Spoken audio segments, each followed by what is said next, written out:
What's up, Miami Heat fans? This is the Heat Report by Chat Sports. I am Nic Rohloff, and we're coming to you just 12 hours after the official Jimmy Butler trade request, according to Charania.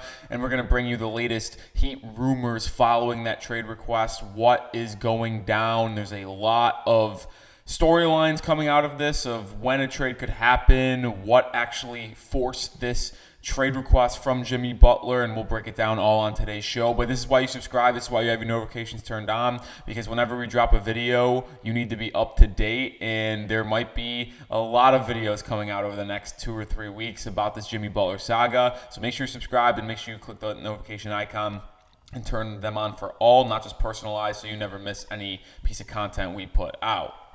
I want to first start today's video by kind of detailing why we are where we are. Now, most of you may know that this all started in the offseason when Jimmy Butler wanted to get that 2-year Supermax extension, which would have just guaranteed the following season, and instead of giving him a $3 million increase in salary rather than it being a player option, and then just added 1 year onto his current contract and made it $58 million guaranteed for the 26-27 season. Well, the Miami Heat were reluctant to do that, and they did not want to give Jimmy Butler that extension due to Jimmy being 35 years old, his inability to stay healthy in the regular season, only playing around 55 to 60 games a year, as well as when he plays in the regular season, not always giving 1,000% effort on both ends. Now, I'm not going to kind of put him out there and say that he doesn't try, but there are many games during the regular season where it's obvious he is coasting and not giving it his all, because you see him play in the postseason, and I get it, playoff basketball is different than regular season basketball, but you're like, where was this guy during the regular season? And it's forced the Miami Heat to be in the play-in back-to-back years. Even though they made the NBA Finals a year and a half ago, it's still gave the front office in Miami reluctancy to give him that contract. So they didn't want to do that. That also started the fracture in the relationship.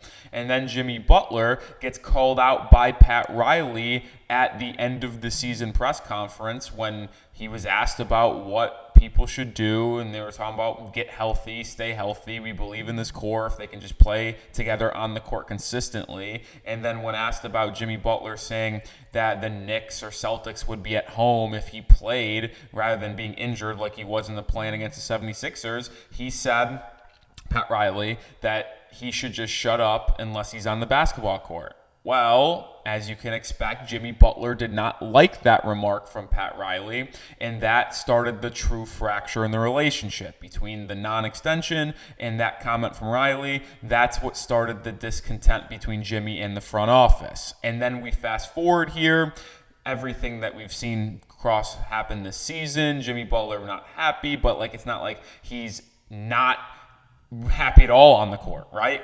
And then you get the report out there that Jimmy Butler prefers to be traded before the trade deadline. Not a trade request, just a preference. That does not matter. I could prefer to be dating Margot Robbie, but that's not going to happen, right? So that kind of starts this little tenure here, and then it comes out again on Christmas morning about how he really prefers to be traded. And the following days that after that, Pat Riley issues a statement saying that we will not trade Jimmy Butler because of the distractions that were happening off the court. We wanted to make this abundantly clear. We are not trading Jimmy. So that happens. And then Jimmy Butler rolls his ankle, out for a week and a half due to return to competitive conditioning, also had an illness. And he really did have an illness, by the way. I know some people speculated, but he did have an illness, and he returned to competitive conditioning. And his first return to game action was this past Wednesday against the New Orleans Pelicans on New Year's Day, and then obviously last night on Thursday against the Indiana Pacers. Well, following that Wednesday game, allegedly, and this is what has come out in the past 12 hours or so, the Heat were promised by Jimmy Butler and Jimmy Butler's camp that when he returned to the games in the Miami Heat, he would be giving it his absolute all to stay locked in to win games the rest of the season. And then the Heat and Jimmy would have the conversations about the 2-year Supermax extension after the season. So the Heat and Butler thought, this is coming from the Heat side, of course, they were on the same page here. Well, Jimmy Butler in that game against the Pelicans on New Year's Day 9 points, 25 minutes, did not give a lot of effort. Didn't play the entire fourth quarter, even though the Heat were up double digits the entire time. He didn't play at all. And it was also reported that in Tuesday's practice before the game, because they had a couple days off, Butler wasn't really locked in per se. That's coming from Heat officials, that is. And after the game against the Pelicans on Wednesday, Heat officials went to Jimmy and kind of confronted him in a way about how he did not give adequate effort, at least to what their expectation was. And that is where this all happened. And now Jimmy Butler is claiming that the Heat threatened to suspend him after that game against New Orleans on Wednesday. The Heat are denying that. Now it's kind of a he said, she said situation right now. But this all really got set into motion following Wednesday against the Pelicans, where the Heat did not feel like Jimmy Butler gave them the effort that they deserved. Jimmy felt like he did give the effort that they deserved. They still got the win. And then after that conversation and alleged threatened suspension, that's where Jimmy has decided he no longer wants to play basketball in a Heat uniform, and he requests the trade following Thursday night's game against the Pacers, and he said that he wants to play anywhere else other than in a Miami Heat uniform. Let me know your thoughts before we continue this conversation down below. Who do you blame more for this situation that we have gotten to a Jimmy Butler trade request? Do you blame Jimmy Butler? If you blame Jimmy, type JB. If you blame Pat Riley, type your PRs down in the comment section. I gotta be honest, I blame Pat Riley, and I said this on our reaction to the trade request video last night. I've always blamed him for not getting Jimmy enough help. I understand the reluctancy to pay him the 2-year Supermax extension, and if I'm gonna be honest, I probably would not have given it to him either.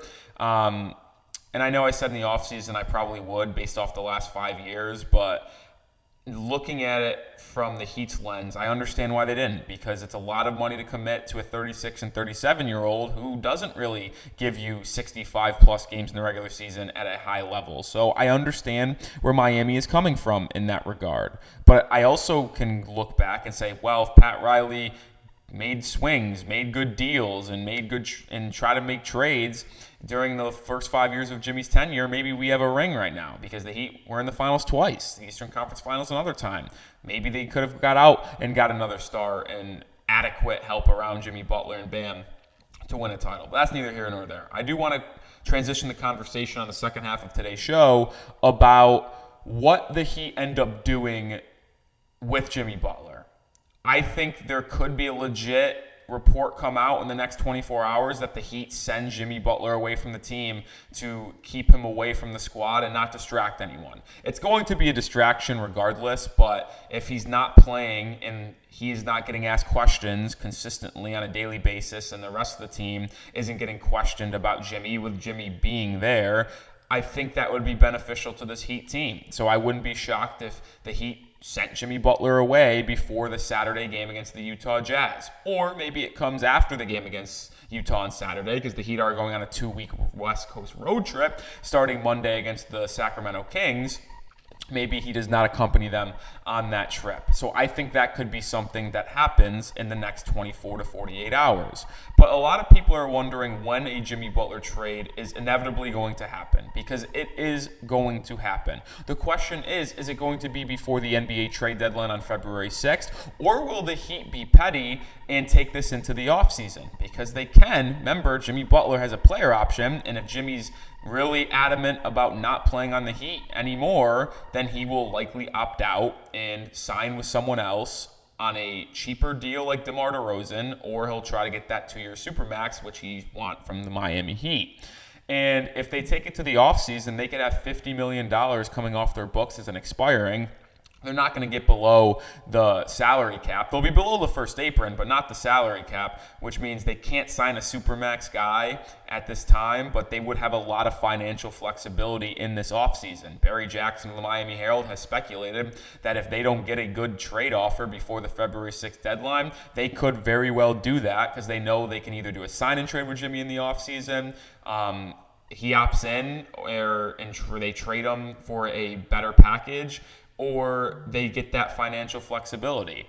Now, I actually do think that the Heat won't rush into a deal. And maybe I'm wrong, maybe I'm not. But But I truly believe that the reports from other Heat reporters out there that Pat Riley in this Heat front office will not take a lesser trade package back just because Jimmy Butler requested a trade. I buy that. I do. I do think Pat Riley will want Jimmy Butler off this Heat roster because it clearly looks like those two don't get along anymore, and he probably wants to let this Heat roster that is currently playing kind of get good chemistry rapport as they try to make a run in the postseason and make the postseason this year. And I think they could wait till the deadline and try to see if they can get something back. Like, they'll monitor the De'Aaron Fox situation in Sacramento if he requests a trade. They'll monitor the situation in Phoenix. I know we talked about how he would want to go to the Suns. Is there a way that Kevin Durant requests a trade? I don't think it's highly likely, and he's just done it so much, so I don't know if he even wants to do that. But the Kings and Suns are both two of the most disappointing teams in the Western Conference. Phoenix and Sacramento are both outside the top 10 right now. And if the Suns continue to struggle, could KD request a trade?